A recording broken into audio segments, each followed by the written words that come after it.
I worked on my birthday and my dad texted. We sold your motorcycle. Family comes first. Be grateful we let you stay here. Then he added, your cousin's starting school. You'll cover his semester for $1,800 due this week. I said, not happening. He replied, then leave, you're dead to me. So I did. That night, I left a folder.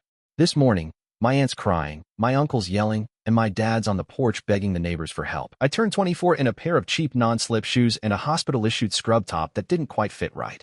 12 hours on the floor as an orderly, most of it spent pushing gurneys, stocking linens, and wheeling trash bins down sterile hallways that smelled like disinfectant and reheated cafeteria food. No cake. No card. A nurse handed me an extra pudding cup at lunch and said, happy birthday, Caleb. That was the extent of it. My name's Caleb. I live in Dayton, Ohio, in my dad's house, or as he likes to say, under my roof. I've been working at the same hospital for the past 2 years. It's not glamorous, but it keeps the lights on and gives me just enough left over each month to feel like I'm getting somewhere. Or I used to think that, anyway. I got off my shift just before 7. My phone lit up the second I stepped into the cold March air. Texts? Dozens. All from one person. Ralph, Dad. Sold your bike today. Got a good price. Don't say I never did anything for you. Living in my house, eating my food. You should be grateful. Send $4,800 to Aunt Viv. Rent's tuition is due this week. I froze on the sidewalk outside the bus stop. The motorcycle, my bike, wasn't just a bike. I'd saved for that thing since high school. Worked at a car wash. Delivered pizza. Ate instant noodles to hit that down payment. And he sold it? I called. No answer. I texted. Me, you sold my bike without asking? Ralph, you're 24. You don't need it. Ralph, this is family. Brent needs this more than you need a toy. Ralph, pay his tuition. Me, I'm not paying for Brent. Ralph, then leave. You're nothing to me. Just like that. I didn't move for a long time.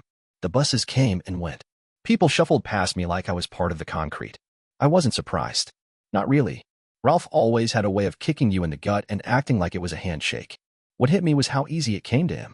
How quickly he made it clear. I was a utility until I said no. And now, I was trash to be taken out. I stood there on the sidewalk thinking about that bike. How I used to ride it out to Cedar Creek Lake just to clear my head. How it made me feel free. Like I could actually go somewhere. Now it was gone. And so was the illusion. The idea that living under Ralph's roof meant anything but dead in the form of obedience. Gratitude, he called it. Like I should be thankful he hadn't charged me rent on top of everything else. I looked back at the hospital, still glowing in the distance. Then I looked down at my phone at the last message. Ralph, you're nothing to me. That was the moment. Not when he sold the bike. Not when he demanded money. But right then, when he said it out loud. I put my phone in my pocket, turned toward the long road home, and made a decision. I was done. It was almost 8 p.m. by the time I made it back to the house. The walk took just under an hour. I didn't take the bus. I needed time. Time to calm down, to figure out what I'd say. I never figured it out. All I did was walk and replay the messages in my head, over and over, like a loop I couldn't turn off. The front porch light was on when I got there. Inside, the TV was blaring some game show no one ever actually watched. I opened the door and stepped into the living room like a stranger. Ralph was sitting in his recliner, holding a beer. Didn't even look up when I came in. You sold my bike, I said. No hello. No easing into it. Just those words. He kept his eyes on the screen. I told you. Family sacrifices. I stood there, waiting. For him to explain. Apologize. Anything. He didn't. He just took another sip and said, Brent's your cousin. Your blood. He's got dreams. You think this house runs on dreams? That's when I realized something. He really believed what he was saying. He thought this was noble. Like I was being selfish for not surrendering everything to a kid who hadn't worked a day in his life. You didn't even ask, I said, trying to keep my voice from shaking. You're old enough, he said flatly. You've had your fun. Time to grow up. I looked to the kitchen, hoping for backup. My mom was standing by the sink, drying a dish that didn't need drying. She avoided my eyes like it hurt to look at me. Mom, I said, more out of instinct than hope. She pressed her lips into a thin line. This isn't the place for an argument, Caleb. Seriously. I laughed, but it didn't sound right. He sells my bike, demands I pay someone else's tuition, and you're just, what? Neutral. She set the dish down, wiped her hands on a towel, and walked upstairs without a word. That's when I noticed Brent wasn't around. His shoes were missing from the front mat. No sign of him anywhere. Of course. Where's Brent? I asked. Out, Ralph said. He's celebrating. Enrollment went through today. I stared at him. Celebrating. With my money that he hadn't even gotten. Yet. I stepped back, as moving around the living room. The coffee table, the old family portraits on the walls, the worn spot in the carpet where I used to build Lego cities when I was 9. None of it felt like mine anymore. Actually, it never had. All right, I said quietly. I get it. Ralph raised an eyebrow. Get what? I see what this is now, I muttered. It's not about helping. It's about control. He smirked like I'd just passed a quiz. Took you long enough. I didn't answer. I just turned and walked up the stairs. My room was still the same. Bed unmade. Laundry pile in the corner. The air smelled faintly of motorcycle oil and dryer sheets. I sat on the edge of the bed, pulled out my phone, and stared at the text again. Then I opened the closet and grabbed my duffel bag. It was time. As I packed, I thought about everything. Not just the bike. The laptop Brent spilled soda on last year and never replaced. The time I fixed Ralph's taxes because he refused to hire someone. The weekends I missed out on because I was always cleaning up someone else's mess in this house. I shoved a hoodie into the bag and zipped it halfway. Then I opened the top drawer of my desk and pulled out a manila folder I'd started months ago, just in case. I labeled it in black Sharpie, for whoever finds this. And then I went back to packing. Quietly. Calmly. Like someone who'd already left. I waited until the house went quiet. Mom's door shut around 10. Ralph didn't come up at all. I figured he fell asleep in the recliner like always, a half-finished beer sweating on the side table. I texted Jay. Me, can I crash with you tonight? Jay, always. Bring your sorry duffel bag and I'll clear the couch. Jay had been my best friend since middle school. We'd been through enough, bad breakups, worse roommates, a failed food truck idea, that I knew he'd always show up when it mattered. No questions asked. I took one last look around the room, then zipped the duffel shut and slung it over my shoulder. On the way out, I stopped by my desk and slipped the manila folder back into the drawer. Top right. Easy to find. Labeled plain as day, for whoever finds this. The house creaked as I made my way down the stairs. I was halfway to the door when I heard it. You really doing this? Ralph's voice came from the shadows. He was standing by the front door, arms crossed, eyes bloodshot. Running off like a coward? No, I said. Leaving like a grown man. Big difference. He stepped in front of the door. You don't get to slam the door after everything I've done for you. I laughed. Couldn't help it. Everything you've done for me? Like selling my bike behind my back? Or demanding I pay Brent's tuition? He took a step closer. That's called sacrifice. No, I said. That's called using me. He didn't move. Just stared me down like he always did when he wanted to remind me who paid the mortgage. Like that meant something. Move, I said. He didn't. Instead, he shoved me. Not hard. Just enough to try and remind me I was still beneath him. So I shoved him back. He stumbled, caught himself on the wall, and for a second, I saw something flicker across his face of shock. Like he never imagined I'd push back. Literally or otherwise. I'm done, I said, stepping past him. You don't own me. I opened the door, walked out into the cold night air, and didn't look back. Jay's place was across town in an apartment above a liquor store. The kind of place that always smelled faintly like beer and old carpet, but it felt like freedom. He had the couch made up with a blanket and a fresh pillow by the time I got there. Long night? He asked.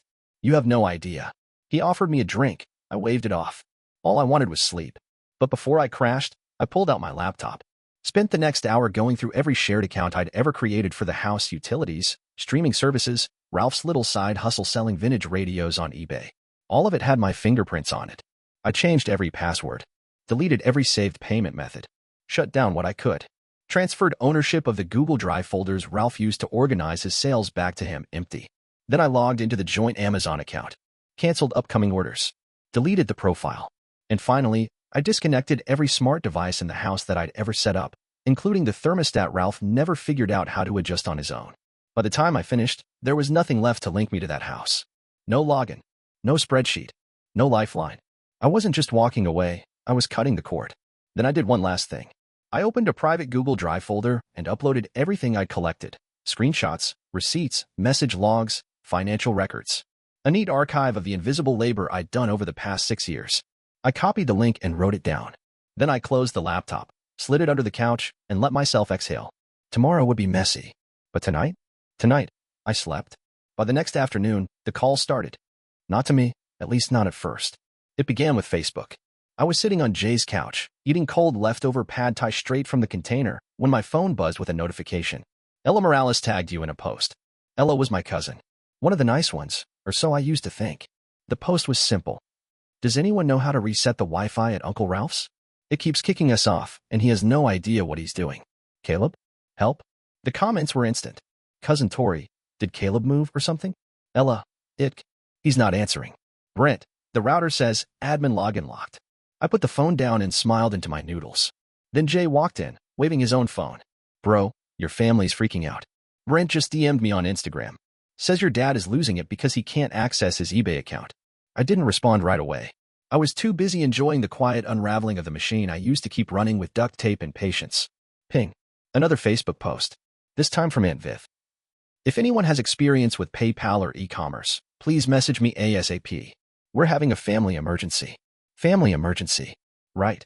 It was wild watching the dominoes fall. Utilities started glitching because the autopay was gone. Ralph had never bothered to learn how to log into the gas account, let alone pay a bill. The Netflix account? Gone. Hulu? Logged out.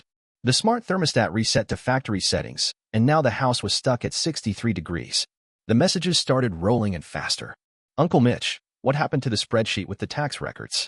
Ella, again, I'm locked out of the family Google Drive. Caleb, can you fix it? Brent, finally texting me directly. Dad's freaking out. The money's not where it's supposed to be. Did you change something? I stared at that message for a long time, then typed out a reply. Me. Nope. Just took myself out of the equation. Brent, what does that mean? Me. Means you're on your own. Good luck. Jay glanced over at me from the kitchen. That a little harsh? I shook my head. They made their choice. I'm just letting them live with it. He shrugged. Want a beer? God, yes. We clinked bottles and sat down just in time for another ping. A group message from my mom's side of the family. Aunt Renee, can someone please tell me why the Disney Plus account is asking for a password? Torai, did Caleb leave the group chat? Brent, he's gone. Took everything with him. Ralph, message deleted.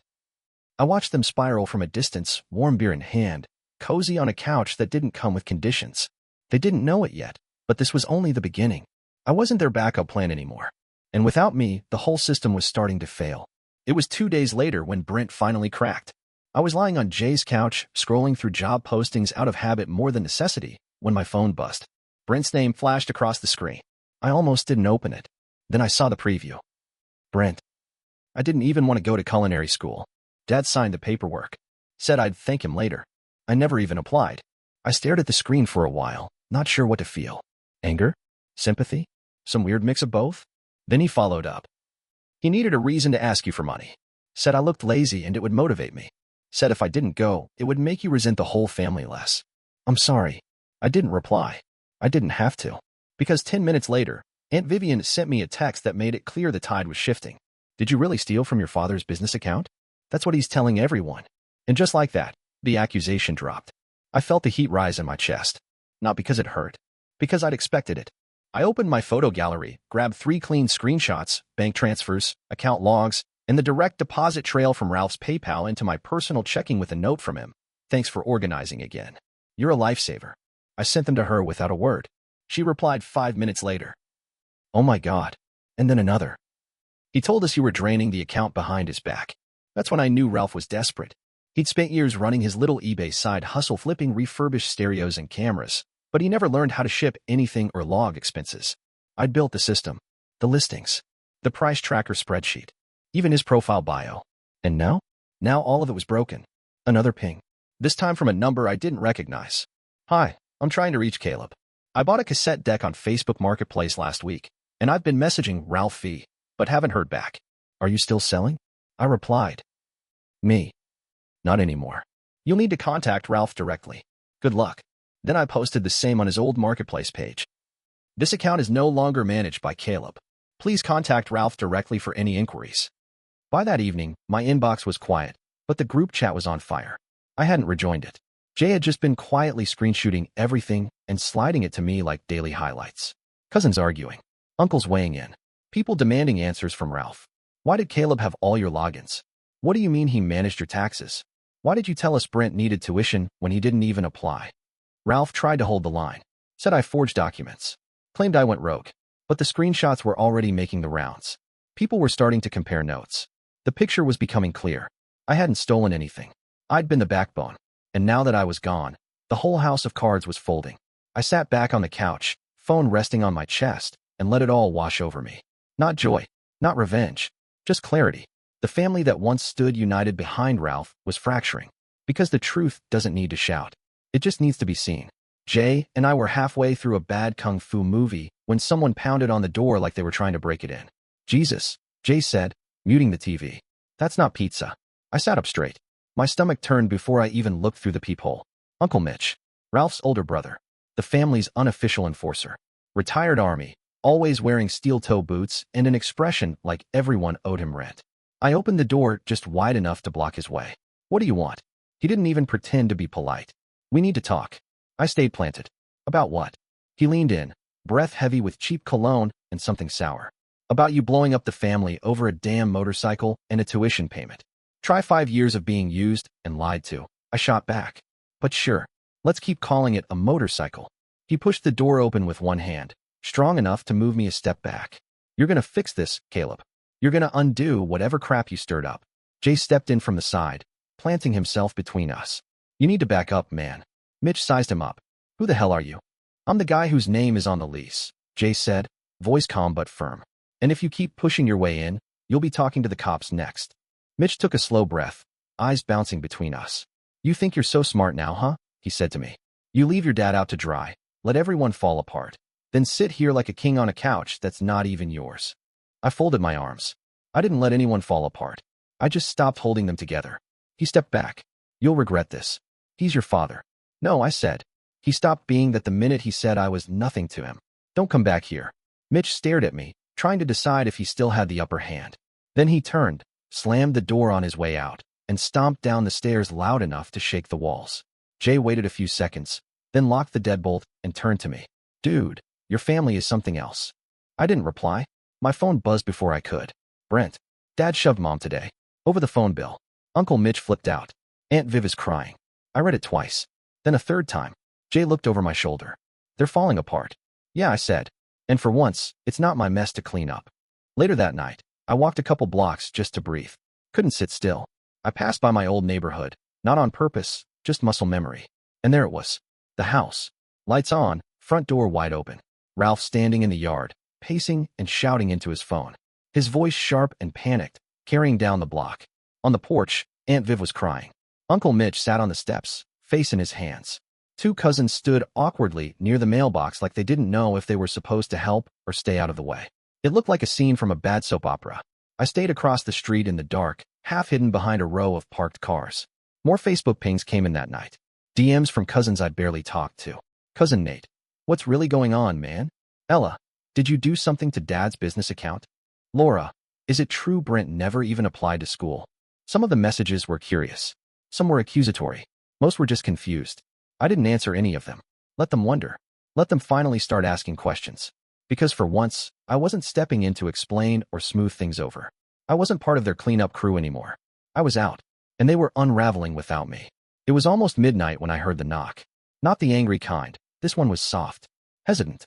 2 slow taps, then a pause. I glanced at Jay, who was passed out on the couch, snoring into a throw pillow. I opened the door quietly. Brent. He looked rough. Not in the usual clean sneaker, too much hair product way, but in a real, human way. Hoodie wrinkled. Eyes red. Like he hadn't slept in days. Can I come in? He asked. I didn't answer. Just stepped aside and let him in. He sat on the edge of a chair like he wasn't sure he was allowed to get comfortable.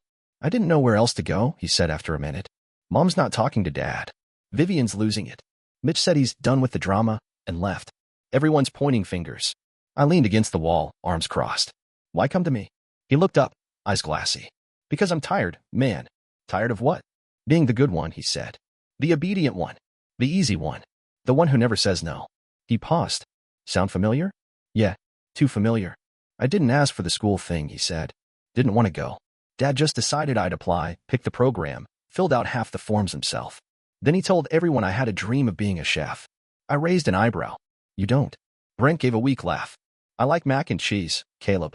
I've never cooked anything that didn't come out of a box. That actually made me smile. He leaned forward, elbows on his knees. You were right to leave. I see that now. It just took all of this. The room was quiet except for Jay's soft snores. I don't want to end up like him, Brent said. Trapped in his own lies. Angry at the world. Screaming at people who stopped serving him. You're already not like him, I said. I don't know where to start. You already started. You came here. He nodded, slow and uncertain. I grabbed a blanket off the back of the couch and tossed it to him. Crash here. We'll figure it out in the morning. Brent caught it and looked up at me. You sure? Yeah. You can break free too. He didn't say anything for a while. Just sat there with the blanket in his lap, blinking like someone who didn't know whether to cry or finally breathe. Then he said it. Quiet, but clear. Dad shoved Aunt Viv yesterday. She was crying in the kitchen, and he just snapped. Pushed her into the fridge. Mitch lost it after that. Said he's done covering for him. Said the whole family's built on silence and guilt. I nodded. That sounded about right. Brent rubbed his hands together. I want out. I sat next to him. We'll go back in the morning. Quietly. Get your stuff. He looked at me, his face a strange mix of fear and relief. And for the first time since this all started, I didn't feel bitter. I felt something close to peace. Maybe even healing. I woke up to a string of all-caps texts from Aunt Vivian. How could you do this? You blew everything up. Ralph is losing his mind. The whole family is calling me. Jay leaned in from the kitchen. Your phone been screaming since 6 a.m. Thought it was a fire alarm. I rubbed the sleep from my eyes and grabbed it. Dozens of new messages, but Vivian's were the loudest. And the angriest. That could only mean one thing. They found the folder. I checked the timestamp. Sent from her phone 20 minutes ago. That meant someone had opened my desk drawer early this morning, maybe looking for something, maybe just snooping, and pulled out the manila envelope labeled, for whoever finds this. I'd left it behind on purpose. Inside was everything. Screenshots of emails, texts, account logins, payment receipts. A full breakdown of Ralph's eBay business, showing that I'd run every part of it, from logistics to listings to customer service. Credit card statement showing my name next to Ralph's charges. Spreadsheets tracking bill payments. A handwritten timeline of tasks I'd managed that no one ever thanked me for. Invisible labor. All documented. All dated. A quiet, paper-wrapped detonation. And now it had gone off. Jay looked over from the fridge. So, what's the damage? I held up my phone. Vivian's in meltdown mode. Sounds like everyone else's too. As if on cue, Brent's phone buzzed next to him. He blinked awake and read the message without speaking. Then he turned the screen toward me. Brent. Dad's pacing the yard screaming at his phone. Mom's crying again. People are texting from out of state. Another ping. This time from Cousin Ella. Did you actually run Ralph's finances? He told everyone you were freeloading. Then a second later. Why are there 3 Amazon accounts with your name on them? Brent said Ralph didn't even know how to order printer ink. I didn't reply. Then came the screenshot. A message forwarded from the family group chat. Uncle Mitch. Ralph, explain why Caleb has all these receipts. Where's your proof? Ralph? That's all fake. He's trying to smear me. Cousin Tori. Are you serious? You've been telling us for years Caleb was lazy, but this shows he paid your taxes and built your storefront. Ralph? You don't know the whole story. Aunt Vivian? Then tell us. Right now. Jay let out a low whistle. You cracked the dam. I didn't crack it, I said. I just stopped plugging the holes. Later that morning, Ralph posted a frantic message in the public marketplace page. Do not believe the lies being spread. I have always taken care of my family. 37 angry comments later, he took it down. But the group chat stayed active. Brent showed me the feed as it unfolded. Cousin Nate. Why would he fake bank statements? Tori. He wouldn't. Ralph's just mad he got caught. Mitch. I'm done covering for you, Ralph. This whole mess is on you. Then, just as I was about to put my phone down, a private message came in from the last person I ever expected. My grandmother. Just one line. We need to talk to your father. I stared at it for a long time. Jay glanced over. Who's that from? My grandma. Damn, he said. When the matriarch gets involved, you know it's real. I didn't reply to her message. Not yet. I just sat there, watching the fire spread. Not with joy. Not with vengeance. Just with the quiet satisfaction of truth doing what truth always does. Burning the lies down to ash. 2 days later, Brent and I stood at the curb just outside Jay's apartment, squinting into the early afternoon sun. The car wasn't mine. Jay had a cousin who owed him a favor and let us borrow it for the day. A beat-up silver Corolla with a missing hubcap and an air freshener shaped like a slice of pizza swinging from the rearview mirror. Brent slung his backpack into the back seat. You sure about this? I nodded. Yeah. You ready? He didn't answer right away. Just looked down the block toward the mess we were leaving behind. We'd already agreed. We'd go early, quick, no goodbyes. Brent would grab his stuff, mostly clothes and a few photos. Nothing sentimental. Nothing to tempt him to linger. Jay leaned out the window with a bag of fries. 2 rules. Don't bring back bad energy, and bring back ketchup. I smirked. Deal. We pulled away from the curb in silence.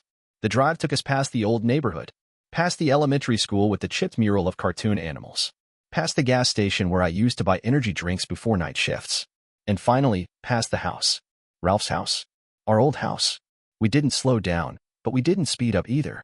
Ralph was out front, sitting on the porch with his elbows on his knees, head in his hands. He looked smaller now, like someone had let the air out of him. His hair was a mess, his shirt wrinkled. Not the loud, Angry figure we were used to, just a man surrounded by silence.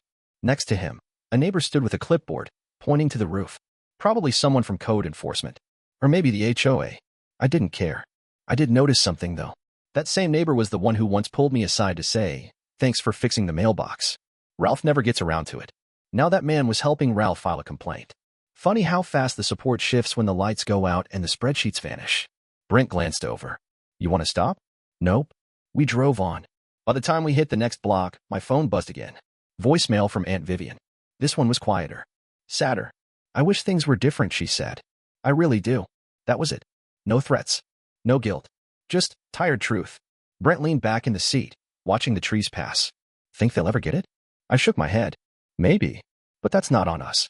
The Corolla's engine hummed as we crossed out of the neighborhood. The farther we got, the lighter I felt. Not because I'd won. Not because Ralph was unraveling. But because for the first time in my life, I wasn't looking over my shoulder. Brent turned to me. "Where are we going?" I smiled. "Anywhere but back."